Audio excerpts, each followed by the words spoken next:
My name is Jenna Cox, and I was the same age as in the original story when everything finally made sense. The comment that ended my relationship wasn't shouted during an argument. It wasn't said in anger or during some dramatic blow-up. It was said casually, with a smirk, quiet enough that he thought I wouldn't hear. I was carrying the last heavy box up 3 flights of stairs, my arms shaking, sweat sliding down my spine and collecting at the small of my back. The cardboard dug into my palms. The words kitchen, fragile, scrawled in black marker like a joke. Everything about this move had been fragile. I just hadn't known it yet. When I reached the top floor, I paused in the hallway to catch my breath. That's when I heard his voice. He was standing in the middle of the living room of the new apartment, the apartment I paid for, hands on his hips, scanning the freshly painted walls like a disappointed critic. His friend was leaning against the doorframe, scrolling through her phone, barely paying attention. "This place is fine, I guess," he said, letting out a small laugh. Then he added, "Not to me, but to her. My ex-girlfriend's place was way bigger. This honestly feels like a downgrade." His friend snorted. I froze, not because it hurt, but because something inside me went very, very still. A downgrade. For 6 months, I had worked extra hours, accepted projects I didn't need, skipped weekends, and delayed my own plans to make this move possible. The security deposit, first and last month's rent, the moving truck, the utilities, every single dollar came from my account. We had called this a fresh start. I set the box down gently, the sound of cardboard against hardwood echoing louder than it should have. I wiped my forehead with the back of my arm and waited for the familiar rush of anger. It never came. What I felt instead was clarity. I wasn't his partner. I was a solution, a stepping stone, a financial convenience. I stepped fully into the living room. "There are just a couple more boxes in the truck," I said evenly. He turned toward me, his expression flipping instantly. Soft smile, warm eyes, the version of him meant for me. "You're amazing, babe," he said. "Almost done." I nodded and walked back down the stairs. With every step, my mind shifted away from emotion and into logistics. The lease? In my name. The utilities? Linked to my bank account. The credit card he'd been using for furniture and decor? A supplementary card on my account. He had mistaken access for ownership. When I reached the truck, I leaned against it and took a slow breath. The path forward wasn't loud. It wasn't dramatic. It was clean. I carried the last boxes up, his shoes, his jackets, his comfort, and helped arrange furniture like nothing had changed. I mounted his TV, adjusted the couch, smiled when he smiled. When we finished, he kissed my cheek and said he and his friend were going out to celebrate. "Use the card," I told him calmly. "Get something nice. You deserve it." He grinned. "You're the best." As soon as the door closed behind them, I picked up my purse and walked out of that apartment for the last time. I left my key on the counter. By the time he realized what that comment had cost him, his life was already shrinking. That night, I sat alone in my old apartment, the one I had almost given up, and let the quiet settle around me. It felt bigger than I remembered, not because the walls had changed, but because I wasn't carrying someone else's expectations inside them anymore. I didn't cry. I didn't pace. I didn't replay his words on a loop like I normally would have. Instead, I made a list. The first stop the next morning was my bank. I walked in calm, well-dressed, and unhurried. The kind of woman people assume has everything under control, even when they don't know the half of it. I requested a new debit card, changed my PIN, and confirmed recent transactions. Nothing unusual yet. That part would come later. Next, I logged into my credit card account from my laptop at home. The supplementary card, the one issued in his name, tied to my credit, was used more often than I realized. Furniture stores, restaurants, a boutique I'd never heard of. I reported the card lost. Within minutes, it was nothing more than plastic. Then I drove to the leasing office of my old apartment complex. The woman at the front desk recognized me immediately. "Jenna," she said, smiling, "I thought you were moving." "So did I replied honestly. I explained that my living situation had changed unexpectedly and asked if it was possible to rescind my notice to vacate. She checked the system, nodded, and said the unit hadn't been relisted yet. There'd be a small administrative fee. I paid it without hesitation. Just like that, my home was secure again. That evening, I imagined him at dinner, laughing, relaxed, ordering freely.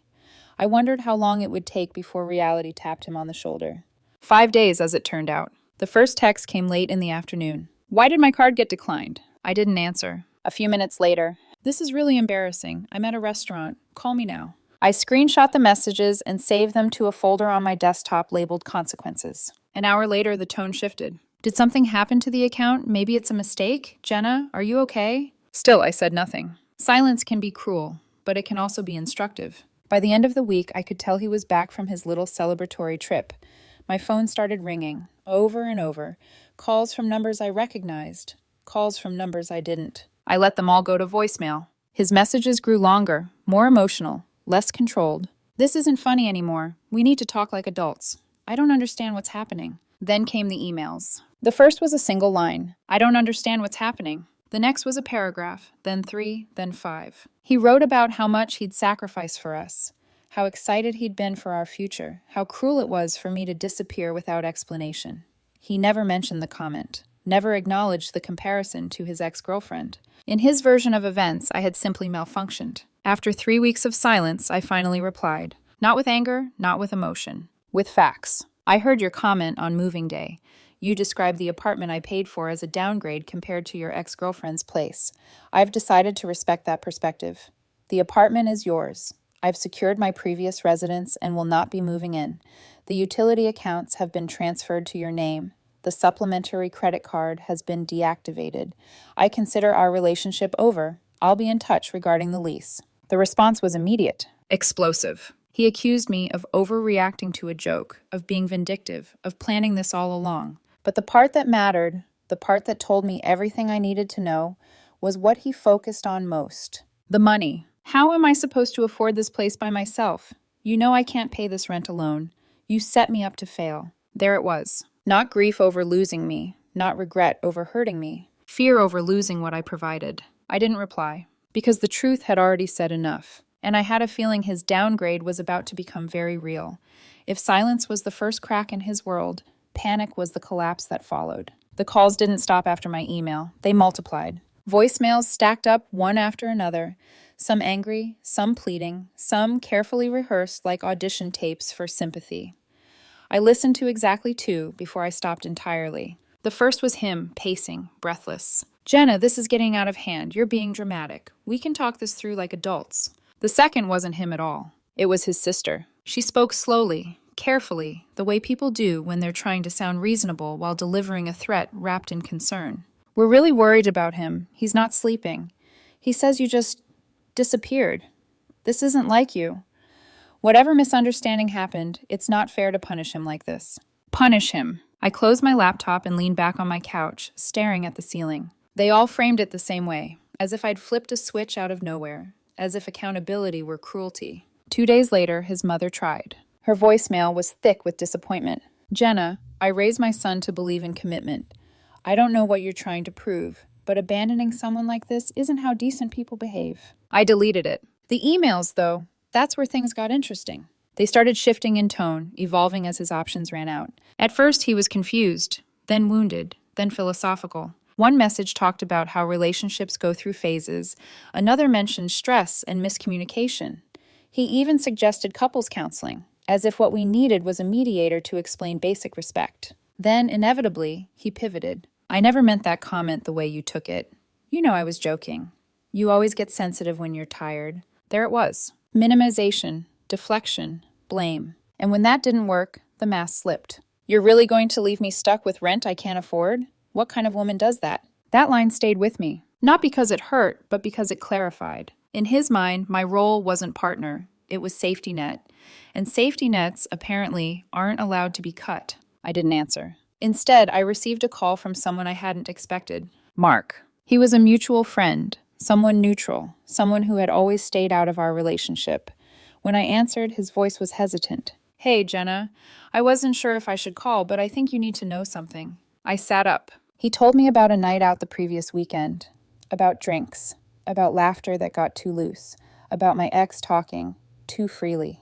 According to Mark, he hadn't been venting. He'd been bragging. He told the table that moving in with me had been part of a plan, that he knew he couldn't afford the apartment alone, so he needed my income, my credit, my signature. He joked about holding the place until things worked out with his ex-girlfriend, the same ex-girlfriend whose apartment was so much bigger. Mark paused before continuing. He said once she left her current boyfriend, he'd move in with her, that you'd be gone by then anyway. The downgrade comment wasn't careless. It was a progress update. When the call ended, I didn't cry. I felt something colder. Everything suddenly made sense. The comparisons, the entitlement, the confidence that I'd always cover the gap. I hadn't been loved. I'd been used. And now that I understood the game, I knew something else too. Walking away quietly wasn't enough anymore. I needed to protect myself. Legally. Financially. Completely. I opened my laptop and pulled up the lease. The final act wasn't going to be emotional. It was going to be precise. The lease was 23 pages long. I read every word, not skimming, not assuming. Line by line, clause by clause, the way I always handled things that mattered. If I was going to end this, I was going to do it properly. There it was, an early termination clause, 2 months' rent as a penalty. There was also a strict subletting restriction. No replacements without written approval from the landlord. I leaned back in my chair, fingers steepled, and let the information settle. This wasn't about revenge, it was about containment. If he defaulted, the landlord would come after me. My name, my credit, my responsibility.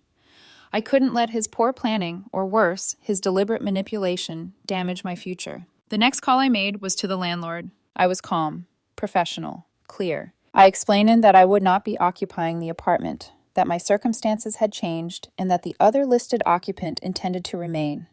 I made it clear I wanted a written record of this conversation. He was confused at first. Most people are when a woman sounds calm in a situation they expect her to be emotional. Legally, he told me, I was still responsible if rent went unpaid. I understand, I said. That's why I'm documenting this now. He agreed to email a summary. Paper trail started. Next came the utilities. I didn't cancel anything. That would have been petty and legally messy. Instead, I transferred the electric and internet accounts fully into his name. New contracts, new payment details, his responsibility. The apartment was officially no longer connected to my financial life. That's when I sent my second email. This one wasn't personal. It was business. I've been made aware of your stated intentions regarding the apartment and your ongoing communication with your ex-girlfriend. I am no longer willing to remain financially responsible for a property I do not occupy. You have 2 options. Option A, find a roommate acceptable to the landlord and petition jointly to amend the lease. Option B, vacate the apartment so we can enact the early termination clause. You will be responsible for the 2-month penalty. Please respond within 7 business days. If you do not, I will pursue all available legal options to protect my financial interests. I attached the screenshot Mark had sent me. The one where my ex had texted someone, just using her to hold the apartment until my ex is ready. The response? Nothing. No rage, no denial, no excuses. Silence. The silence of someone cornered. Day 3 passed. Then day 5. On the 7th day, instead of hearing from him, I got an email from his father. It was dripping with thinly veiled threats, talk of lawyers, emotional distress, accusations that I was harassing his son during a vulnerable time. He demanded I continue paying the rent. As a decent woman would, he added. I forwarded the email to my attorney. I'd consulted him the moment Mark called me. His reply to my ex's father was devastating. Polite, clinical, unforgiving. It outlined the evidence of premeditated financial fraud, included Mark's statement, referenced the incriminating text, explained exactly what discovery would uncover if this went to court. It ended with an invitation. If they wanted to proceed legally, we would be happy to countersue. I never heard from his father again. 2 days later, my phone rang. It was him, for the first time since the move. His voice cracked the moment I answered. He didn't yell. He didn't accuse. He begged. His plan with his ex-girlfriend had fallen apart. She wasn't leaving her boyfriend. She'd called him delusional. He admitted everything and asked me to keep paying, just for a while longer. I let him finish. Then I spoke. You have until the end of the month to either take over the lease fully or vacate, I said calmly. Those are your only options. He started crying. I hung up. The outcome was already written. Stop! Part 5. Part 5. The 7 business days passed without another word from him. No emails, no calls, no threats. Just silence, the kind that settles in when someone realizes there's no clever way out anymore. On the 8th day, my landlord called. He sounded almost apologetic. I wanted to let you know, he said, that the other occupant has given notice. He's choosing to break the lease. I closed my eyes and exhaled slowly. The early termination clause had been triggered. 2 months' rent, due immediately. Apparently, he'd scraped the money together, likely from parents who were furious and embarrassed in equal measure. The landlord told me the apartment would be vacant by the end of the month. He thanked me for being upfront from the beginning and even waived the minor administrative fee for the paperwork. A clean break. When I hung up, I didn't feel triumphant. I felt light. A few days later, a mutual friend filled in the last details. He had moved back into his childhood bedroom, the same house he'd once complained was too small and holding him back. His parents now knew everything. About the plan, about the lies, about how he'd used me as leverage instead of treating me like a partner. The ex-girlfriend he had been waiting for? She cut him off completely. Friends who had quietly believed his version of events started asking questions he couldn't answer. Invitations slowed. Conversations stopped. It turns out, people don't admire someone who tries to build a future by standing on someone else's back. As for me, the cost of all this was measurable. I lost the initial deposit, the first month's rent, a few $1,000s in total. I'd spent more than that on mistakes that taught me far less. I stayed in my old apartment. I repainted the walls, rearranged the furniture, gave the space a version of myself that didn't bend or apologize or shrink to keep someone else comfortable. Looking back, I realized the revenge was never loud. I didn't scream. I didn't expose him publicly. I didn't destroy his life. I simply removed my resources. And without them, his entire plan collapsed under its own weight. He called my contribution to his life a downgrade. So I downgraded his life to something he could actually afford. He wanted bigger, better, easier. Instead, he ended up exactly where he started. Only now, everyone knew why.